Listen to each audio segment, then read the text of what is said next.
Kita langsung ke tenaga ahli utama KSP, Bang Doni, melihat kejadian seperti ini bagaimana? Ada data menunjukkan 122.000 lebih pelanggaran protokol kesehatan selama libur lebaran kemarin. 90%, Bang Doni. Baik, jadi perlu saya sampaikan bahwa Presiden sejak awal sudah mengatakan bahwa kesehatan itu adalah yang utama. Gitu. Jadi jauh sebelum libur Idul Fitri ya, bahkan sebelum Ramadan juga sudah disampaikan berkali-kali bahwa mudik ya tidak diperkenankan untuk tahun ini gitu. Dan tentu saja ada pembatasan untuk destinasi wisata, itu juga sudah diatur gitu. Nah, tapi memang ada dinamika yang seperti kita ketahui bersama, Pak Menteri juga sudah menjelaskan, dan ini memang sesuatu yang terjadi di lapangan begitu. Dan kita mengapresiasi keputusan kepala daerah yang segera menutup ya tempat-tempat destinasi wisata yang memang cukup penuh membludak pengunjungnya. Tapi sekali lagi bahwa saya kira apa yang mau disampaikan Presiden adalah bahwa kita ini sudah cukup melandai. Ya. Kita tidak ingin ada second wave atau ada spike. Melandai gitu, ini ukuran apa, Bang? Karena kemarin kami catat ada 4.000 lebih kenaikan kasus positif, Bang. Ya, artinya dibandingkan beberapa bulan yang lalu, kita cukup lumayan hari ini, gitu ya, belakangan ini. Ya, artinya kita tidak ingin kemudian tiba-tiba kita ada lonjakan yang cukup signifikan. Ya seperti yang di India ya kita saksikan baru-baru ini. Oleh karena itu kebijakan sudah diambil. Nah, memang sekali lagi aturan itu sangat tergantung pada implementasi di lapangan, ya sumber daya manusianya seperti tadi juklak juknis dan lain sebagainya.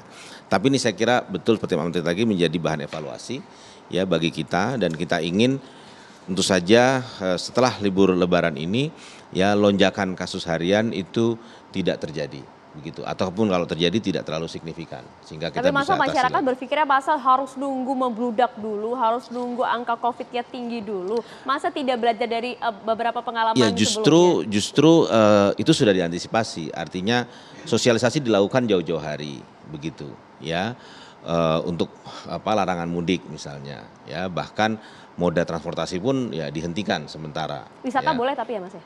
Nah, untuk wisata tadi sudah disampaikan Pak Menteri, ya memang ini dalam bingkai pembatasan skala mikro begitu ya. Jadi tetap ada pembatasan. Ya, tapi tentu saja seperti kita saksikan bersama-sama ya ada lonjakan jumlah pengunjung yang cukup besar begitu, sehingga keputusan diambil juga secara secara radikal, yaitu menutup. Ya, tidak kemudian tetap membiarkan dengan pembatasan. Baik. Sebenarnya kalau dengan pembatasan ya 20%, 30% masih itu tidak ada idealnya masalah. ya, Bang. Idealnya, tapi Mas Roy Suryo, makanya realitasnya seperti itu. Di lapangan kalau Mas Roy Suryo antara masyarakat yang bertanya, ini mudik nggak boleh, ziarah nggak boleh, tapi ternyata wisata, mall juga masih dibuka. Saya objektif aja ya, tetap tahun ini memang ada kemajuan dibandingkan dengan tahun lalu. Kesadaran prokes dari masyarakat. Saya lihat dari masyarakatnya ada kemajuan. Karena juga dari awal nggak ada kontroversi. Kalau tahun lalu ada kontroversi. Mudik sama pulang kampung aja masih bingung tahun lalu. Kalau tahun ini kan enggak gitu ya, sudah clear. Nah, cuman tetap ada masyarakat bertanya, paradok di masyarakat juga tetap ada. Masyarakatnya sudah patuh ya, Mas Doni ya. Tapi kita nggak mungkin kita nggak dengar tenaga kerja asing masuk berbondong-bondong, ya kan? Dan selalu beda-beda aja alasannya. Yang satu itu katanya bukan charter. Terakhir pakai Garuda tuh tenaga kerja asing. Kalau punya izin kitas, mereka pekerja, mereka. Nah, cuman kan kesannya kan nggak atuh banget gitu loh. Nggak etis sekali gitu. Masyarakat dilarang-larang, terus di mana-mana dilarang, sampai dihambat-hambat. Sementara yang asing dengan enaknya masuk. Itu yang pertama. Yang kedua, kita juga sering dengar gitu ya, masih banyak yang terobos gitu. Ya kemarin meskipun ini ya masih boleh dikatakan isu, tapi yang men-tweet pertama kali kan Pak Peter Gonta gitu ya. Soal katanya ada eselon 1 mudik pakai heli. Itu kan jadi kita sesek dari masyarakat gitu. Ini apa-apaan nih, rakyat sudah patuh, tapi ternyata beberapa pejabat atau beberapa pelaksana itu malah membuat itu. Beberapa pejabat dan juga pelaksana, betul begitu Mas Doni? Ya saya kira kita mesti cross check ya. Tapi sekali lagi ya kita kan itu kan tweetnya Pak Peter Gonta, kita mesti cek. Tapi begini, Presiden sendiri sudah memberikan teladan kan, beliau tidak mudik ke Solo, beliau berlebaran di Istana Bogor begitu. Bahkan beliau juga menyampaikan selamat hari raya kepada Pak Wapres lewat virtual gitu ya. Itu kan sebagai contoh. Ya, dan beliau juga sudah mengatakan bahwa semua jajarannya juga harus melakukan hal yang sama. Kita semua di istana ya juga tidak mudik gitu. Mas Doni juga nggak mudik ya? Saya tidak mudik ya, saya di Jakarta saja kemana-mana. Ya karena memang sekarang seperti itu kenyataannya. Ya tapi kalau memang ada 1-2 yang melakukan itu pasti akan ada teguran, paling nggak sanksi begitu. Kalau ada data-data yang konkret, saya kira kan tidak lanjut. Berarti harus diselidiki ya Mas ya. Meskipun tadi Mas kalau video yang kami tampilkan masih banyak orang-orang yang mereka vokal, mereka teriak, mereka protes sama petugas Mas di lapangan. Mereka bahkan membentak petugas dengan kata-kata, Mas Roy juga apa kan kata-katanya disensor Mas ya? Sensor, itu salah, terus terang salah. Itu dia. Tapi meskipun salah, saya agak beda pendapat di sini. Terlalu ringan juga sanksinya kalau cuma disuruh bikin itu. Memang harus tegas, kalau enggak nanti akan terulang lagi. Orang kayak cuman suruh bikin surat pernyataan tuh ya.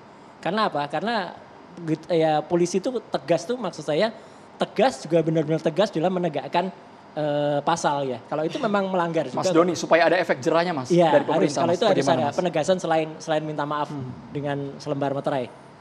Iya, jadi memang larangan mudik ini kan awalnya sebuah himbauan gitu ya, dan itu nanti diterjemahkan dalam protap di lapangan oleh petugas gitu ya. Jadi ada yang langsung memutarbalikkan ya, ada yang tentu saja memberikan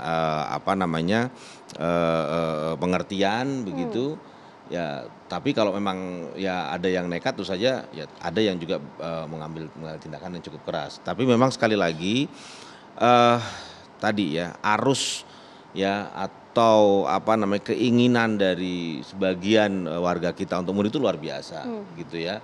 Dan tentu saja tadi seperti dikatakan mungkin mereka juga melihat ya kenapa saya tidak boleh sementara ada yang diperbolehkan kayak gitu-gitu. Saya kira ini tentu saja akan menjadi catatan bagi pemerintah untuk tidak mengulang ini di kemudian hari. Catatannya panjang kayaknya Mas ya? Ya 2 lembar lah. Tapi belum ada hasilnya loh. Itu yang bahaya ya. Nah Mas Aldo, kalau misalnya kita lihat tadi beberapa tayangan, misal salah satunya kalau tempat wisata yang sudah tak asing dan juga banyak diomongin kemarin adalah Ancol yang begitu penuh sekali bahkan hingga di Lebaran hari kedua. Ayah sampai liputan ke Ancol loh ini, Valdo. Saya sampai nggak pulang-pulang Mas, keluar parkiran aja susah, sampai dari pagi sampai sore baru keluar parkiran karena memang begitu penuh. Tapi datanya kan memang masih di bawah 30%. Kalau Mas Valdo melihatnya seperti apa?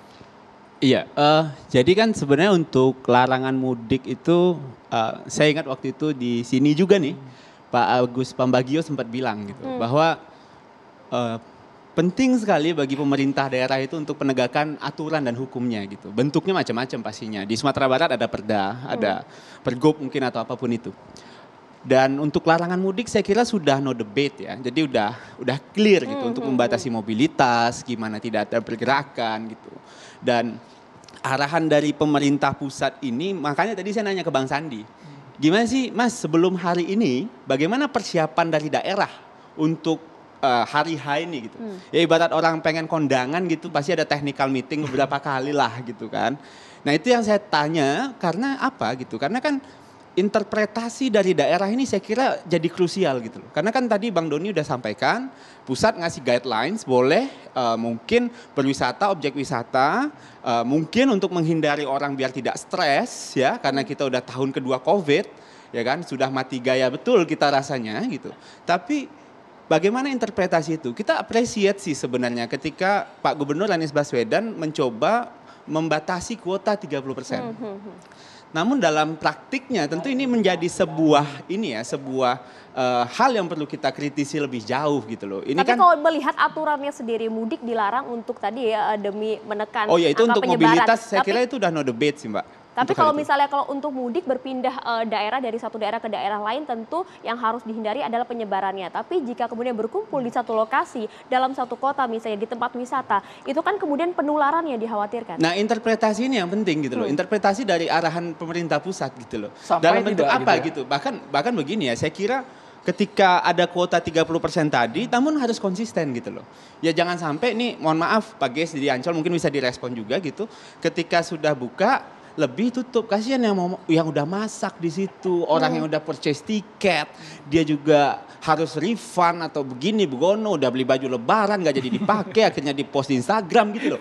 Nah, jadinya kan pengaturan yang konsisten ini yang saya kira menjadi PR yang harus benar-benar diinterpretasikan sama pemerintah daerah dengan baik ya. Karena kalau enggak, yaitu orang jadi pusing, orang juga mati gaya dan akhirnya muncullah orang-orang yang mungkin berharap mendapat berkah ekonomi ketika wisata dibuka, itu tiba-tiba wah fail. Jadi gitu. Kalau contoh terdekat kejadian Ancol menurut Mas Faldo? Ya kalau saya sih gini aja, bikin shift-shift aja. Misalnya shift 1 jam 8 sampai jam 12. Saya yakin Ancol pasti punya data lah berapa lama orang maksimal berada di satu destinasi. Dari jam 12 sampai jam 1 kita tutup bersihin, masuk shift kedua tutup bersihin. Ini kan game first in first out gitu loh. Dan implementasi ini yang penting gitu. Contohnya begitu ya. Ketika misalnya udah break siang, masuk lagi jam 13 sampai jam 17, break lagi, masuk lagi gitu. Jadi pengunjung pun megang tiket tuh clear gitu loh. Ya masa kalau seandainya hal seperti itu saya kira bukan hal yang sulit ya dilakukan. Dan hal ini kan sebenarnya sudah terjadi. Tapi kalau misalnya dilihat untuk ke depan, perbaikan ke depan, evaluasi. Sebenarnya yang salah aturannya, masyarakat kita atau sebenarnya pengawasan dan juga pengelolanya? Saya kira dalam hal ini kita tidak saling salah-salahan ya. Namun penting sekali saya kira kemampuan pemerintah daerah menginterpretasikan himbauan dan anjuran dari pemerintah pusat. Agar masyarakat bisa menangkap. Sehingga masyarakat itu nggak bingung gitu loh. Ya itu. Dan masyarakat kan paling butuh kepastian. Orang marah-marah itu bukan karena mereka juga pengen ngamuk, karena nggak bisa mudik gitu loh. Tapi ya interpretasinya ngaco, akhirnya ya begini jadinya. Gitu. Tapi sebentar Mas, sebelum nanti Mas Geis kayaknya udah mau jawab tuh banyak. Sejak awal ya Mas Faldo, kalau saya lihat juga sebenarnya masyarakat tuh patuh kok, masyarakat Indonesia. Cuman sejak awal itu memang masih ada, kalau untung sekali lagi saya bilang, untung tahun ini nggak ada dikotomi mudik atau pulang kampung ya. Tapi awal itu ada pejabat setingkat menteri bilang tahun ini mudik nggak dilarang. Tahu-tahu dilarang. Iya kan? Ini kan jadi aneh. Terus tahu-tahu ada keputusan nanti pembatasan tuh tanggal sampai dengan tanggal 17. Dari 6 sampai 17 Mei. Terakhir kita dengar diperpanjang lagi pengetatannya sampai 24. Nah, tolong koordinasi kayak gini nih Mas Doni yang di KSP sampaikan ke Pak Presiden supaya Presiden juga bisa instruk kepada para menterinya. Satu katanya menteri nggak punya visinya mesti Presiden. Mas Roy, saya nggak ngomong masyarakat nggak patuh. Iya. Dari tadi masyarakat patuh gitu. Nah, berarti tapi patuh siapa? Yang butuh itu kan kepastian ya, kepastian penegakan hukumnya gitu. Misal di Sumatera Barat contohnya, tanggal 8 Mei contohnya, tidak boleh perayaan Id di zona merah dan oranye. Tanggal 11 keluar surat lagi, diserahkan ke Pemda gitu. Lah ini gimana nih gubernurnya gitu loh. Interpretasi itu loh yang bikin masyarakat bingung. Soal zona ini juga menarik Mas. Terakhir saya baca, Menkes juga mencurigai katanya ada daerah-daerah yang sengaja mengurangi tes supaya masuknya ke zona yang tidak zona merah. Ini kan bahaya. Itu kalau ada bukti harus diungkapkan. Tapi ini, harus. Bang Geis ini langsung ada yang mention dari masyarakat yang bertanya langsung kepada Bang Geis. Saya bacakan terlebih dahulu, dijawab sesaat lagi tapi Bang Geis ini dari Wisnu Widayat. Mohon tanggapan Bang Geis terkait viralnya Ancol kemarin, preventifnya bagaimana ya Bang? By the way, mungkin ada yang bisa jawab, saya masih nggak bisa habis pikir. Kok ziarah ke TPU dilarang, wisata malah jadi bahasanya netizen Bang, barbar. Terkesan pemerintah daerah sedang kejar pemasukan banget, padahal pandemi belum usai. Bang Geis dijawab sesaat lagi, sudah tersenyum ya Bang Geis. Sabar dulu ya Bang Geis, kita jeda terlebih dahulu, catatan demokrasi kembali sesaat lagi.